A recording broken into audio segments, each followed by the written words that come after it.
Bismillahirrahmanirrahim. Assalamualaikum warahmatullahi wabarakatuh.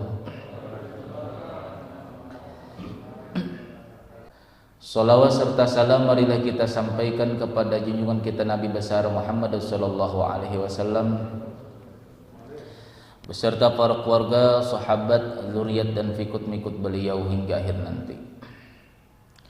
Qala al-musannif rahimahullahu ta'ala wa nafa'na bihi wa bi ulumihi wa lakum fid dharaini amin.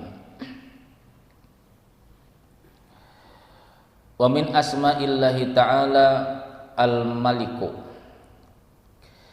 Kemudian nama Asmaul Husna Allah Subhanahu wa taala yaitu al-maliku, yaitu al-malik. Huwallazi yamliku kulla syai'in milkan mutlaqan wa yastawli alaihi istilaan mutlaqan wa yatasarrafu bihi tasarrufan mutlaqan.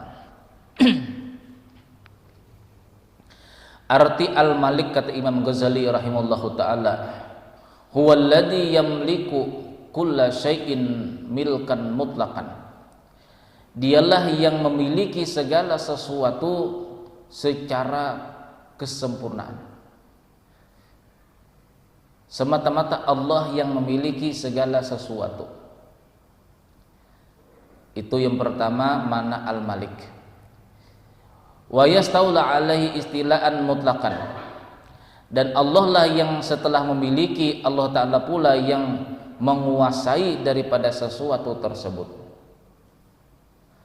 Setelah Allah menguasai segala sesuatu tersebut, wa yatasarrafu bihi tasarrufan mutlaqan. Kemudian Allah melakukan sesuatu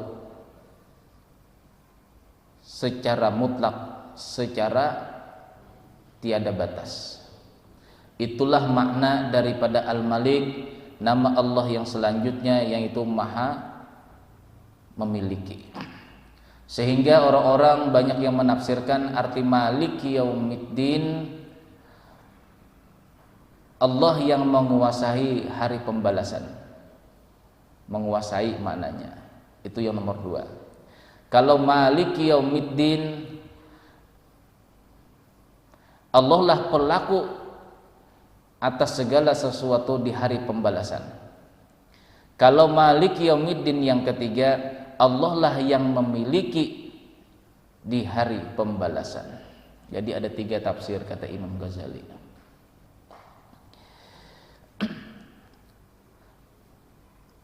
Maka kalau kita, kata Imam Ghazali, kalau kita sudah mengetahui Allah Subhanahu wa taala yang memiliki segala sesuatu, baik yang ada di diri kita ataupun di luar daripada diri kita atau orang lain atau semesta sekalian alam, maka patutlah yang pertama kita merasa fakir dengan adanya sesuatu yang ada pada diri kita. Abdullah ibnu Mas'ud meriwayatkan bahwasanya Rasulullah sallallahu alaihi wasallam bersabda, innal miskina laisa bit tawafil ladzi tarudduhu luqmatu wal luqmatani wat tamaru wat tamarani. Yang namanya orang miskin, orang fakir itu kata Rasulullah, kalau kita mengakui Allah lah yang maha memiliki segala sesuatu, Allah yang maha menguasai segala sesuatu, dan Allah lah pelaku segala sesuatu, kata Imam Ghazali, kewajiban seorang hamba yang pertama dia itu merasa fakir dirinya, tidak merasa kaya dirinya. Nah, sehingga Rasulullah SAW menjelaskan di dalam sebuah hadisnya yang diriwayatkan daripada Abdullah ibnu Mas'ud, sesungguhnya orang miskin, orang yang fakir itu bukanlah orang yang berkeliling-keliling sehingga dia ditolak 1 suapan makanan atau 2 suapan makanan. Wattamaru kurma, 1 kurma. Wattamarani, dan ditolak 2 kurma. Orang miskin itu kata Rasulullah bukanlah orang-orang yang berkeliling kampung minta sesuap nasi atau 2 suap nasi, atau meminta 1 biji kurma atau 2 biji kurma. Faqila manil miskinu ya Rasulullah, apa yang dimaksud orang miskin yang sebenarnya wahai Rasulullah? Qala alladzi la yajidu ma yughnihi, orang yang kata Rasulullah yang tidak ada sesuatu yang membuat dia berhajat.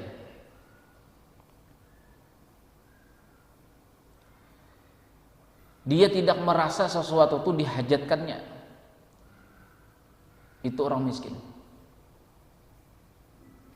La yajidu ma yughnihi, dia tidak menemukan sesuatu yang membuat dia itu merasa kaya, merasa memiliki sesuatu. Itulah orang miskin kata Rasulullah. Wa yastahi ayas alannas, dan dia malu karena Allah untuk meminta kepada manusia, karena manusia pun milik Allah Subhanahu wa taala. Jadi yang pertama, orang itu harus merasa fakir dirinya, sehingga di dalam amaliyah kita sehari-hari, kalau orang itu berkeyakinan bahwasanya Allah yang memiliki segala sesuatu, maka tingkah lakunya pada keseharian ini dia tidak merasa memiliki sesuatu tersebut. Jadi almarhum Kiai Haji Badarudin Sungai Jingah Banjarmasin, itu beliau mengajarkan kepada abah kita, dan abah juga pun mengajarkan kepada kita. Nak, kata beliau, apabila kamu mengasih sesuatu kepada orang lain, jangan katakan aku yang mengasih, jangan mengatakan aku bersedekah, aku begini, tapi katakan, kata beliau, ini milik kamu. Jadi sehingga kita tidak merasa memiliki sesuatu. Kita ini cuma sekedar alat Allah Subhanahu wa taala menyampaikan rezeki seseorang tersebut. Kalau kita berkeyakinan Allah lah yang memiliki segala sesuatu, di saat kita bersedekah, ini milik kamu. Jadi kita tidak merasa memiliki.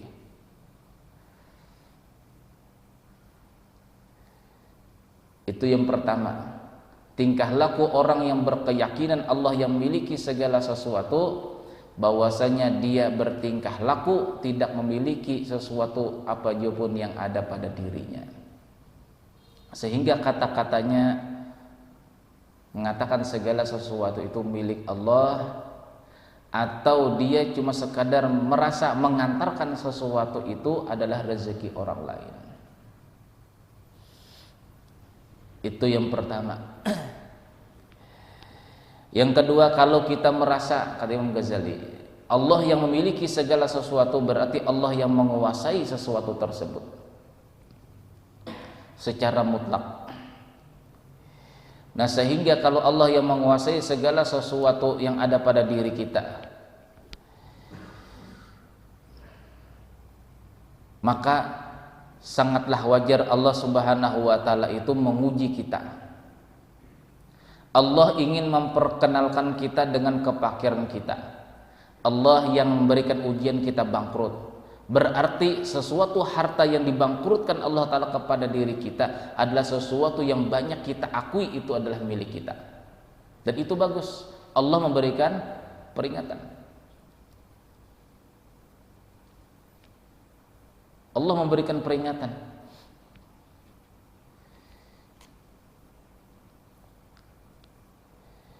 Nah, sama halnya kita di dalam beribadah, sehingga di dalam Al-Quran, tuntunan di dalam Al-Quran, supaya kita ini tidak merasa diri kita yang ahli ibadah, kita yang mampu di dalam beribadah. Allah Subhanahu wa taala berfirman dan mengajarkan kepada Rasulullah, "Qul," katakanlah wahai Muhammad, "bifadlillah," dengan anugerah Allah, dengan maha kayanya Allah yang maha memiliki. Allah yang memiliki kekuatan kita, Allah yang memiliki kita ini bisa bergerak, yang sehingga itulah fabidzalika falyafrahu, dengan memandang bahwasanya ini anugerah Allah, hendaklah orang beriman itu berbahagia. Jadi kita ini berbahagia bisa melaksanakan ibadah itu dikarenakan kita berbahagia dipinjami Allah Ta'ala. Nah, merasa dipinjami inilah yang patut kita berbahagiakan. Bukan kita selesai melaksanakan ibadah itu kita merasa bisa melaksanakan, tetapinya Allah yang meminjami daripada anugerahnya kepada kita, sehingga kita bisa bertakbir, bisa sampai sholat, sampai salam pun kita dibantu Allah Subhanahu wa ta'ala. Nah, itu mengakui bahwasanya Allah Al-Malik.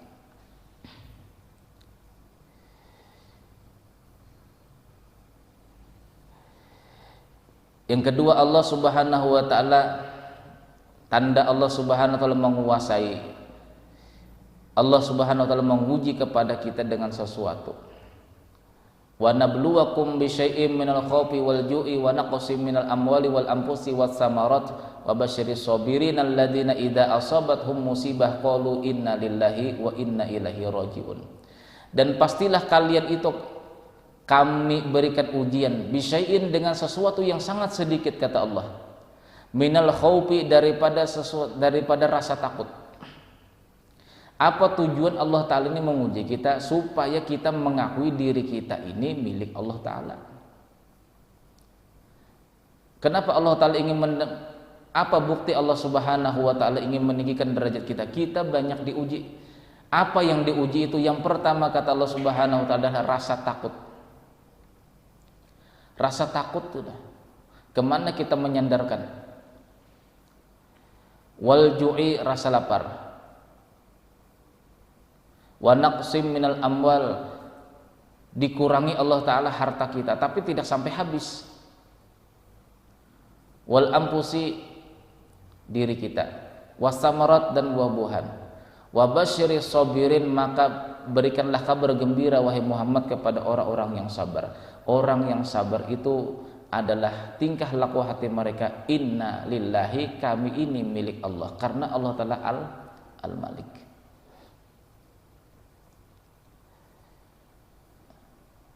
Jadi setelah kita fakir, inilah merasa bukan diri kita yang memiliki, Allah yang maha memiliki, dan dipinjamkan kepada kita, sehingga kita selalu mengembalikan sesuatu itu kepada Allah Subhanahu wa ta'ala.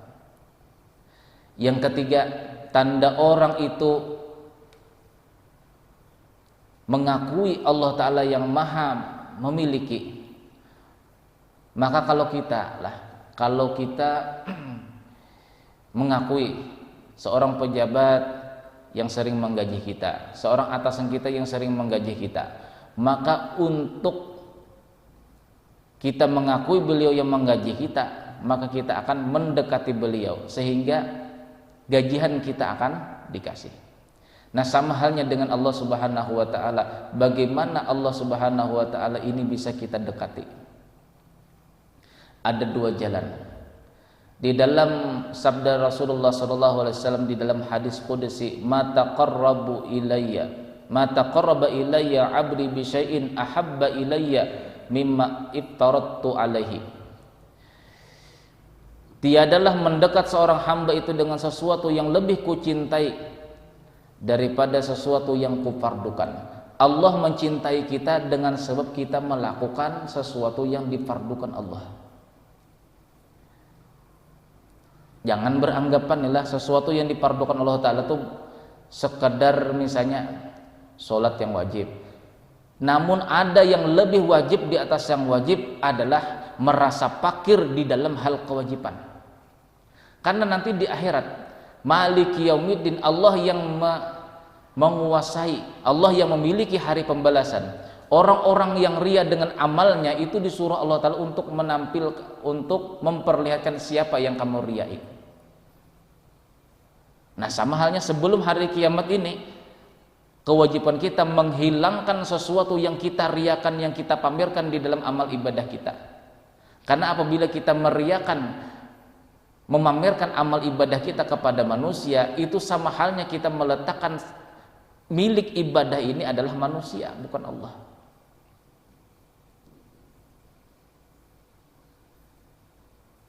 Jadi yang membuat Allah Ta'ala cinta kepada kita itu adalah sesuatu yang kita kerjakan. Apa sesuatu yang kita kerjakan yang difardukan Allah Ta'ala kepada kita. Kefarduan kita di dalam ibadah itu ada dua. Yang pertama, menjaga diri ini selalu fakir Dan yang kedua, menjaga daripada amal zahir kita ini. Kalau sholat 5 waktu orang-orang musyrik pun bisa, non muslim pun bisa. Tapi yang merasa diri ini fakir dengan bisa melaksanakan amal ibadah itu paling sulit kecuali orang-orang yang beriman. Jadi kewajiban di dalam ibadah itu 2. Yang pertama melaksanakan syariat Rasulullah, dan yang kedua di dalam hati merasa diri fakir, merasa diri tidak memiliki sesuatu, kata Rasulullah. Itulah orang miskin yang sebenarnya.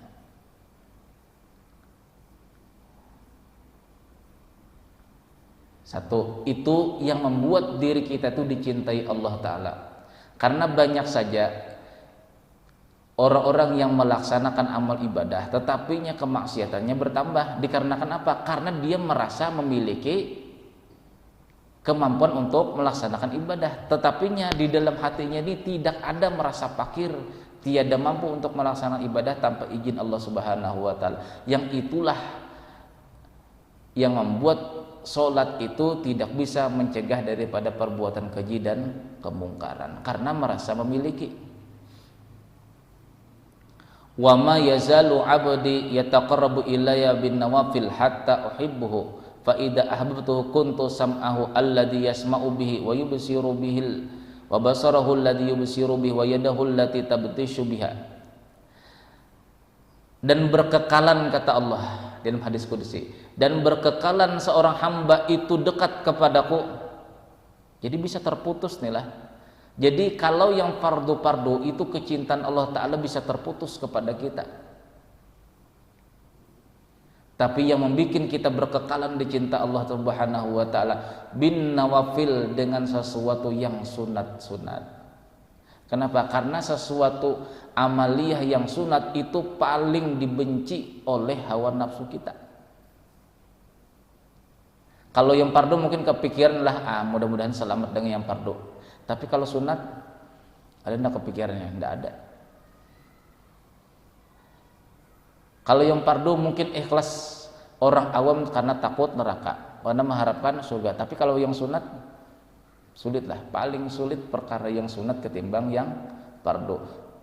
Sekalipun derajat yang fardu ini lebih tinggi di sisi Allah, namun pada segi mujahadah lah, segi menjaga diri, yaitu dengan perkara yang sunat. Karena yang sunat-sunat ini paling malas, nafsu kita tuh paling kuat untuk menahani.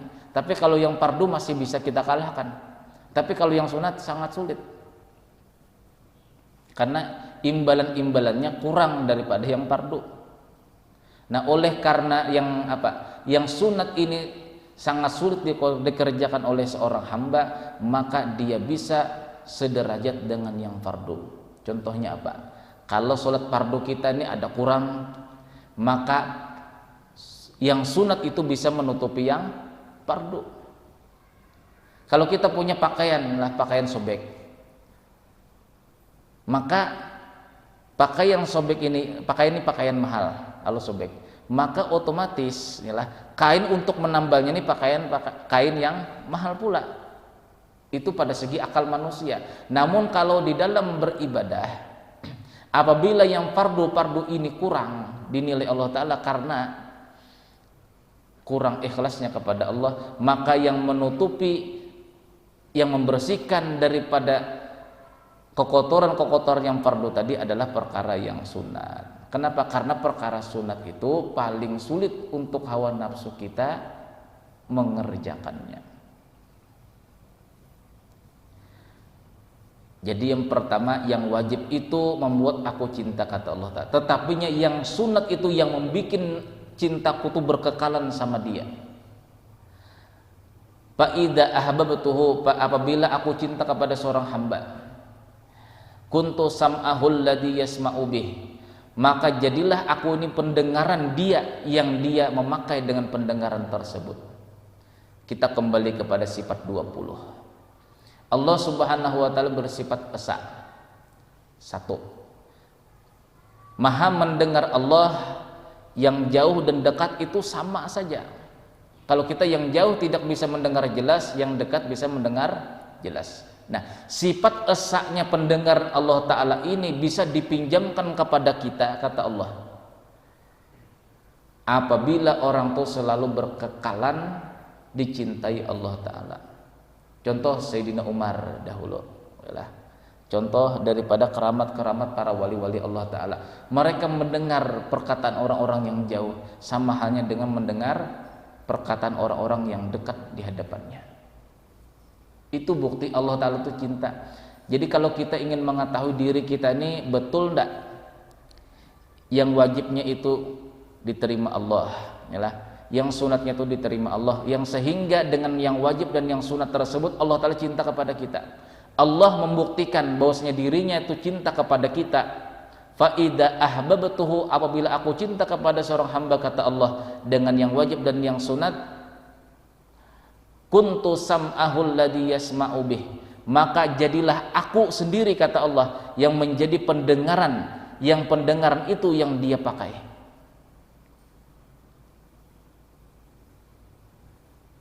Kita bisa mengetahui geritik hati seseorang. Ya, geritik hati berbunyi enggak berbunyi, tetapinya terdengar jelas seperti dia itu berbicara di hadapan kita. Itu tanda Allah Ta'ala mencintai diri kita. Wa basarahul ladzi yubsiruna bih. Yang kedua, kata Allah Ta'ala, apabila aku cinta kepada seorang hamba itu, maka jadilah penglihatanku ini menjadi penglihatan yang dia pakai untuk melihat. Sayyidina Umar di saat khutbah Jumat, jadi mulai Madinah ke negeri Nahaun itu perjalanan hampir 2 bulan. Di saat khutbah Jumat, Sayyidina Umar mengatakan, wahai Sariyah, sembunyilah ke gunung, kata Sayyidina Umar. Jadi isi khutbah pada waktu Sayyidina Umar berkhutbah, wahai Sariyah, sembunyilah ke gunung. Selesai khutbah, selesai sholat Jumat, sahabat Rasulullah SAW bertanya, wahai Umar, sampai ini kenapa di dalam pada waktu berkhutbah Jumat berteriak, wahai Sariyah, sembunyilah ke gunung. Aku, kata Sayyidina Umar, seakan-akan melihat Sariyah yang kuutus bulan yang lalu untuk melakukan peperangan di negeri Nahawan, seakan-akan di hadapanku, kata Sayyidina Umar, sehingga kusuruh dia bersembunyi ke gunung. Berselang sekitar 1 minggu setelah khutbah Jumat daripada hari Jumat Sayyidina Umar, datanglah Sariyah memberikan kabar, wahai Umar, kami mendapatkan kemenangan yang mutlak. Dengan apa, kata Sayyidina Umar? Di saat kami dikepung oleh orang-orang kafir Quraisy, orang-orang musyrik, sebelah sini, saya mendengar jelas suara sampeyan mengatakan, wahai Sariyah, sembunyilah ke gunung, wahai Sariyah, sembunyilah ke gunung. Kami pun bersembunyi, wahai Sayyidina Umar, di samping gunung, dan kami bisa mematahkan lawan-lawan daripada musuh-musuh kami. Nah, itu bukti karamat. Jadi karamat itu adalah sambungan daripada mukjizat Rasulullah. Karena kemuliaan umat Nabi Muhammad SAW, orang-orang yang alim di kalangan Nabi di kalangan umat-umat Nabi Muhammad SAW itu memiliki yang namanya karamat. Ulama ummati kal anbiya ibani Israel. Orang-orang alim di kalangan umatku, kata Rasulullah, itu persis seperti nabi-nabi zaman Bani Israel dahulu. Ada yang pemarah ulama tadi, ada berarti apa? Nabi Musa alaihissalam. Ada yang gurunya tadi guru tauhid, tidak bertambah-tambah muridnya 12 orang, kadang 15, turun lagi, 20, hilang lagi, segitu-gitu saja. Siapa itu? Yaitu orang yang mengikuti Nabi Isa alaihissalam. Ada yang tidak memiliki murid sama sekali, yaitu Nabi Yunus alaihissalam. Nah, jiwa-jiwa nabi-nabi dahulu itu Allah Ta'ala hantarkan, Allah Ta'ala zahirkan lagi kepada orang-orang alim di kalangan umat Nabi Muhammad SAW. Jadi jangan bingung kita. Keramat-keramat nabi-nabi dahulu bisa dimiliki oleh mukjizat-mukjizat nabi dahulu itu menjadi keramat kepada orang-orang alim di kalangan umat Nabi Muhammad SAW. Nah, jadi orang ini bisa melihat dengan penglihatan Allah. Allah Ta'ala bersifat esa. Semua sifat-sifat Allah Ta'ala esa. Melihat yang jauh dengan melihat yang dekat itu sama. Kalau kita melihat yang jauh tidak bisa jelas, melihat yang dekat baru jelas. Nah, penglihatan Allah Ta'ala ini diberikan kepada Sayyidina Umar yang di saat khutbah Jumat melihat Sariyah dikepung oleh tentara-tentara musyrikin. Melihat, kata Sayyidina Umar, seperti di hadapanku. Nah, itu bukti bahwasanya Allah Ta'ala mencintai seorang hamba yang dengan kewajibannya tersebut dia tidak melupakan kewajiban di dalam jiwanya, yaitu merasa fakir terhadap amal ibadah. Jadi tidak sempurna kalau kita sekadar belajar fikih namun pelajaran batin tidak kita pelajari. Karena Rasulullah sendiri pun mengatakan dalam hadis tersebut, orang yang fakir itu, orang yang miskin itu adalah bukan orang yang meminta-minta satu suap makanan, dua suap makanan, satu biji kurma atau dua biji kurma, tetapi orang yang tidak menemukan sesuatu yang membuat dia merasa kaya. Artinya merasa fakir terus, beribadah merasa fakir, bukan aku nih, bukan aku. Nah, itu kata Rasulullah SAW. Nah, sehingga di dalam doa-doa Rasulullah SAW, Allahumma ahyini miskinan, ya Allah hidupkanlah saya dalam keadaan miskin. Lalu ada yang salah paham, wajar aja Rasulullah SAW miskin, buktinya Rasulullah berdoa miskin. Bukan itu yang dimaksud Rasulullah. Allahumma ahyini miskinan, ya Allah hidupkanlah saya ini dalam keadaan miskin. Miskin apa kata Rasulullah di dalam sabda Nabi tadi, bahwasanya orang itu menemukan sesuatu tapi tidak merasa itu milik dirinya. Nah, ini paling sulit. Nah, itu yang ditanamkan di dalam hati. Setelah tanam di dalam hati baru kita beribadah. Bukan beribadah dahulu baru mencari sifat kefakiran tadi. Nah, itu yang bahaya. Maka bila sifat fakir ini tidak tertanam dalam diri kita, maka bila kita beribadah itulah karena ini aku juga, maka kita akan minta nilai manusia. Maka bahaya. Ar-riya'u syirkun, kata Rasulullah. Riya itu atau pamer di dalam ibadah apa juga pun itu hukumnya syirik. Nah, jadi amalan hati inilah amalan hati.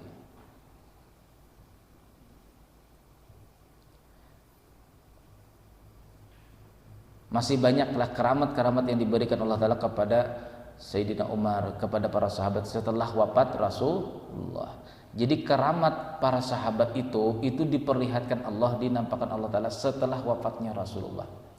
Jadi kata-kata ulama-ulama arif billah, kenapa keramat-keramat para sahabat itu tidak diperlihatkan di saat Rasulullah masih hidup? Supaya tidak terserupa, tidak tersama yang namanya mukjizat. Tidak tersama. Nanti ada yang beranggapan Nabi Shallallahu Alaihi Wasallam punya mukjizat, ini sahabat punya mukjizat, tidak bisa. Nah, setelah wafat Rasulullah, maka yang paling banyak memiliki keramat adalah Sayyidina Umar radhiyallahu anhu.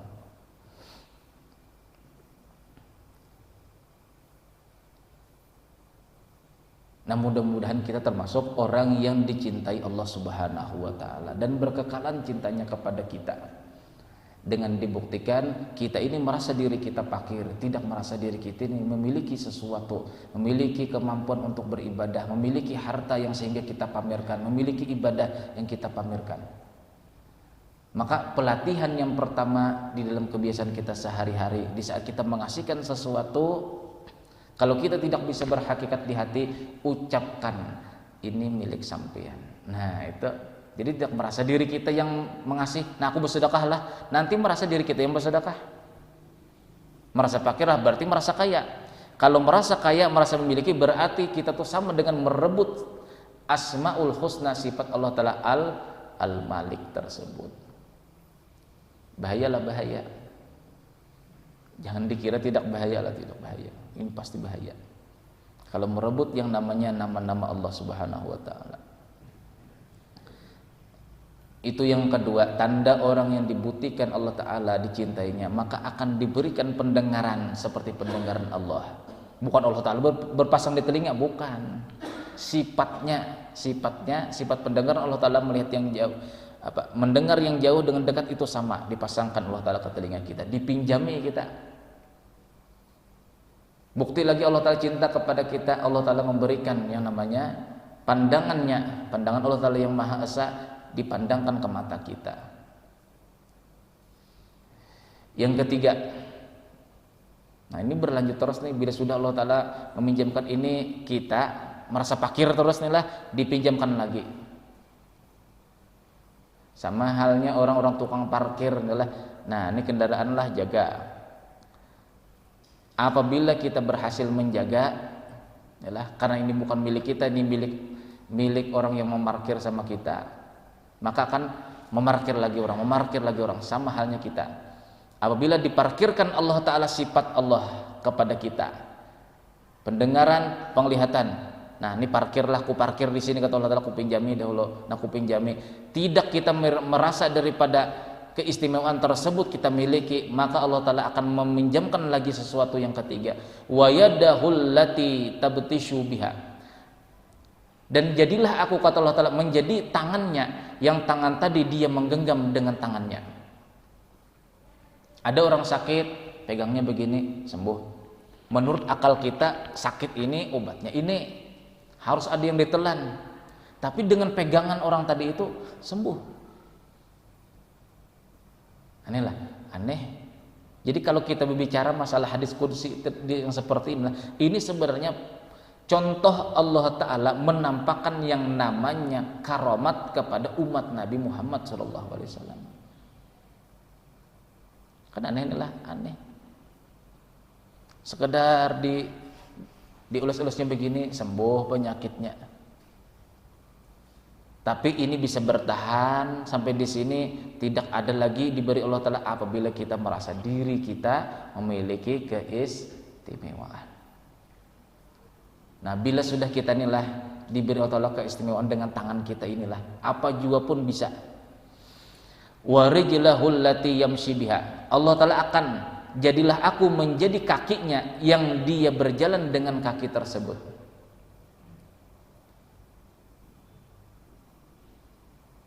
Orang sebentar ke Mekah, inilah orang-orang dahulu, sekarang jarang sudah ada. Sebentar aja ke Mekah. Bila sudah empat ini sudah dibuktikan Allah Ta'ala di dalam diri kita. Wa idza sa'alani a'taituhu, apabila dia meminta sesuatu kepadaku, a'taituhu, aku akan beri, kata Allah. Doanya pemakbulan, selalu dikabulkan Allah. Wala in ista'adzani la'uizannahu, apabila dia meminta pertolongan kepadaku, kata Allah, maka akan kubantu dia. Ini hadis riwayat Imam Bukhari, hadisnya sahih. Nah, adapun riwayat yang lain ada tambahan daripada hadis Rasulullah ini, wa kuntu qalbahul lati yaqilu biha, maka jadilah aku, kata Allah, bila sudah cinta kepada seorang hamba tuh, aku jadi hatinya, yang dengan hatinya tersebut dia bisa menggunakan akalnya. Orang lain tidak bisa memprediksi begini, dia bisa. Diberi Allah Ta'ala izin hatinya ini melihat. Walisanul ladzi yantiqu biha, dan jadilah aku, kata Allah, menjadi lidahnya yang dia bisa bertutur kata dengan lidah yang kupinjamkan tersebut. Orang lain tidak bisa menjelaskan, dia bisa menjelaskan, padahal baru belajar. Dan dia bisa membimbing kepada murid-muridnya yang lain. Istilahnya tuh guru mursyid. Nah, itulah di antara bukti Allah Ta'ala mencintai seorang hamba, maka akan selalu dipinjami Allah Ta'ala. Bagaimana supaya dipinjami Allah Ta'ala? Dengan cara yang pertama yang wajib dan yang sunat, dan yang kedua jangan sampai dengan kewajiban dan yang sunat tersebut kita merasa diri kita yang memiliki. Harus ada sifat fakir di dalam diri kita. Karena itulah Nabi SAW, Allahumma ahyini miskinan, ya Allah hidupkanlah saya dalam keadaan miskin, memiliki sesuatu tapi tidak merasa memiliki, beribadah tidak merasa diri beribadah, itu namanya miskin. Wa amitni miskinan, ya Allah matikan saya dalam keadaan miskin, tidak merasa memiliki sesuatu.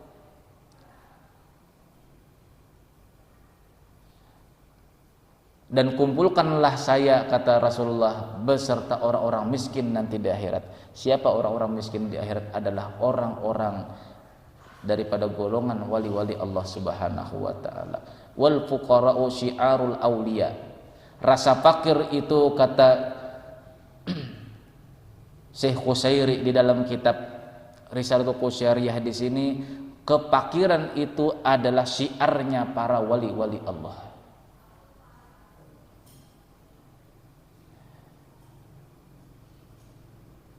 Jadi kita bersyukur Pak, kita ini dibangkrutkan Allah Ta'ala usaha kita. Inilah mungkin usaha tersebut yang membuat kita merasa bangga. Mungkin dengan usaha tersebut kita sering lalai dengan kepemilikan itu milik Allah Subhanahu wa ta'ala, lalu dibangkrutkan Allah Ta'ala. Jadi keadaan diri kita adalah sebenarnya ujian itulah.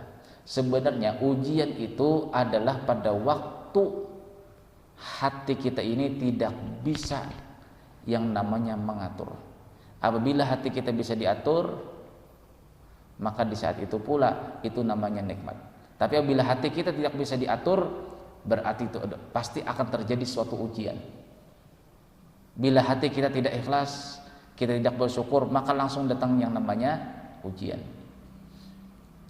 Ya, sesuatu itu pula apabila kita merasa memiliki sesuatu, maka sesuatu itu akan nempel ke dalam hati kita, dan itulah sesuatu yang membuat kita beban. Kita ini terhijab dengan Allah inilah, banyak lalai dengan Allah itu karena ada beban. Beban itu disebabkan apa? Disebabkan kita merasa memiliki. Coba anggap sesuatu bukan milik kita, tidak akan menjadi beban, dan itu tidak akan menjadi dinding kita kepada Allah.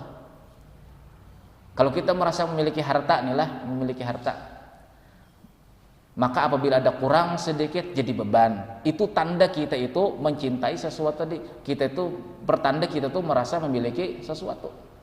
Tapi bila kita hilangkah, tidakkah, bertambah banyak atau tidak dipikirkan, tidak ada beban, berarti kita sudah yang namanya mengamalkan sunnah Nabi, yaitu merasa fakir itu bukan milik kita. Jadi kapan diri kita ini sudah mengakui Allah Ta'ala yang maha pemilik? Di saat kita merasa fakir. Apa bukti kita merasa fakir? Di saat kita tidak ada lagi beban. Ada ujian, santai aja mukanya. Ini bukti ada orang beban itu pakai keluh kesah tuh. Orang yang keluh kesah itu berarti ada beban lah. Kenapa ada beban? Karena dia merasa memiliki sesuatu. Sedangkan sesuatu ini tidak akan kekal. Tidak mungkin uang itulah sampai akhir zaman akan seperti itu bentuknya, tidak akan. Kita ini kebanyakan mencintai sesuatu yang tidak kekal. Buktinya uang aja bisa sobek, uang aja bisa hilang, itu tidak kekal. Nah, yang kita cintai itu lalu sesuatu ini sudah kita tahu ini tidak kekal, lalu hilang, jadi beban lah, jadi beban. Maka amaliyah inilah di dalam sunnah. Amaliyah daripada Al-Malik di sini, yang pertama daripada Imam Hasanul Basri. Wa wada'alahul Hasanul Basri musallasan adiyatan wa dzakara anna man naqashahu fi qasifa khatimin min dhahabi wa tahtamu bihi haba junduhu in kana malikan wa sabata mulkuhu wa la khasamu ahadun illa ghaliba wa qahara bi idznillah. Adalah Imam Hasanul Basri ini memiliki cincin pai. Di cincin beliau itu ditulis wapak. Kalimat Malik, mim 1, lam 1, kap 1. Nanti di bawahnya lagi setelah mim lam, berarti lam kap mim, dibalik lagi kap mim lam. Itu yang ditulis oleh Imam Hasanul Basri di dalam cincin tadi. Jadi kata beliau, annaman naqashahu fi qasi khatimin, barang siapa yang menulis kalimat Al-Malik ini, mim lam kap itu Malik, ditulis dengan 3 kotak, dengan 9 kotak. Bikin 9 kotak dulu balah. Mim, lam, kap. Kemudian lam, kap, mim. Kemudian kap, mim, lam. Ditulis di cincin, kata beliau. Haba junduhu, maka apabila orang itu memiliki jabatan, maka anak buahnya itu memandang dia itu berwibawa. Jadi kalau kita ini dianggap orang berwibawa lah, maka sangat mudah kita mengatur mereka supaya dalam keadaan jalan kebaikan. Tapi kalau kita sudah tidak ada wibawa dengan anak buah kita, bagaimana kita bisa mengatur? Makanya di antara yang paling banyak menghilangkan mur'ah wibawa kita adalah sebagai laki-laki di dalam rumah tangga, atau sebagai laki-laki menjadi kepala di dalam pekerjaan, di dalam karyawan-karyawan kita. Yang paling banyak menghilangkan mur'ah kita adalah memakai anduk yang sering kita pakai di pantat dan kemaluan depan, lalu kita sapukan ke muka. Itu akan menghilangkan mur'ah atau wibawa. Kalau kita sudah tidak ada wibawa, anak buah kita tegur begini, tidak nurut. Yalah, anak istri kita tegur begini, tidak nurut. Dikarenakan apa? Mur'ah, cahaya wibawa kita itu dihilangkan Allah Ta'ala. Makanya itu termasuk di antara mimbabi ibtikor. Di antara yang membuat orang itu fakir adalah memakai anduk yang sudah dipakai di pantat dan di kemaluan depan lalu disapukan ke muka. Itu menghilangkan mur'ah. Tapi banyak tuh kita kerjakan mulai. Nah, mudah-mudahan ada manfaatnya. Mudah-mudahan Allah Subhanahu wa taala mengampuni segala dosa zahir dan batin kita. Mudah-mudahan Allah Subhanahu wa taala mencintai kita.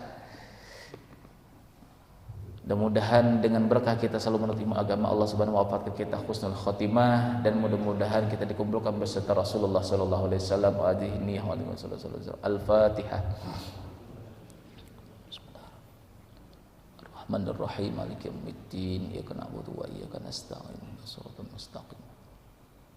Bismillahirrahmanirrahim. Alhamdulillahirabbil alamin wassalatu wassalamu ala asyrofil anbiya'i wal mursalin sayyidina wa lana Muhammadin wa ala sahbihi barik wasallim ajma'in. Allahumma ighfir lana ma akhtana wa ma ta'amadana wa ma asrarna wa ma a'lamna wa ma anta bihi minna antal muqaddim wa antal muakhir. La ilaha illa anta rabbana atina hasanah wa fil akhirati hasanah wa qina adzabannar. Wa sallallahu alaihi Muhammadin rabbil alamin. Subhanakallahumma wa bihamdika asyhadu an la ilaha illa anta astaghfiruka wa atubu ilaik. Assalamualaikum warahmatullahi wabarakatuh.